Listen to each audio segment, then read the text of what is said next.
I would like to talk about my father, whose presence is all permeated through the woods and the water and all the fields that have now become woods. And I'd like to just mention a few of the memories that I have of him.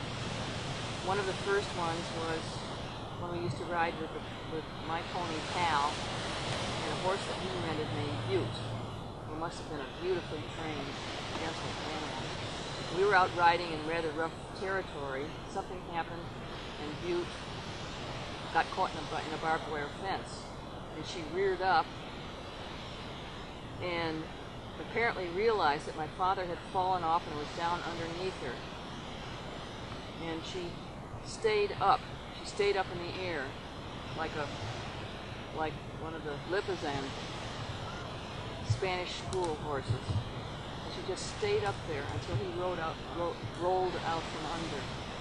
And then she let her front part come down to the ground. That was probably a moment that helped me to love horses as much as I do.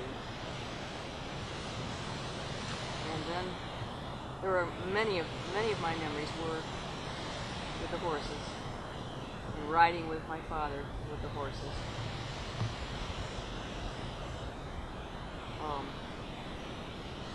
I remember one time I apparently was feeling a little bit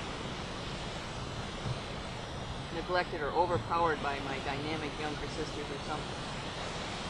And I remember we were galloping along and I thought, what would happen if I fell off? And then I just pretended that I was hurt. What would happen? Would anybody notice?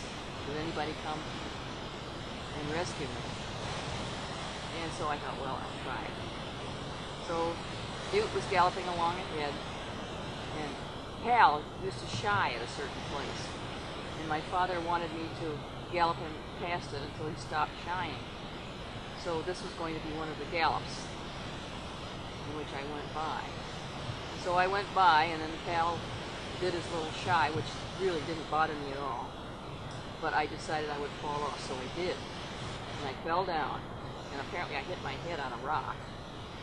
And I still have a little bump back here. That's one of the bumps. The rest of them, of course, are wisdom bumps.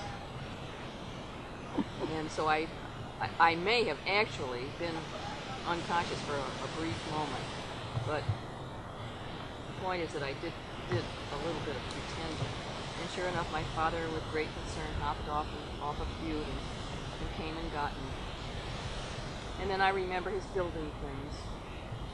I remember his gentle, his emotional gentleness, which was somehow or other tied in with all of the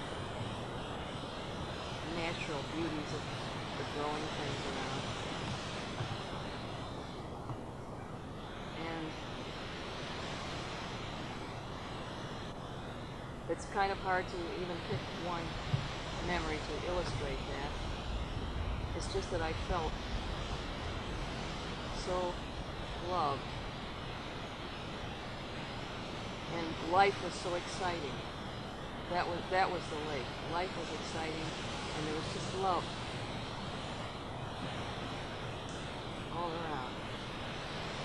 The love of my mother and father.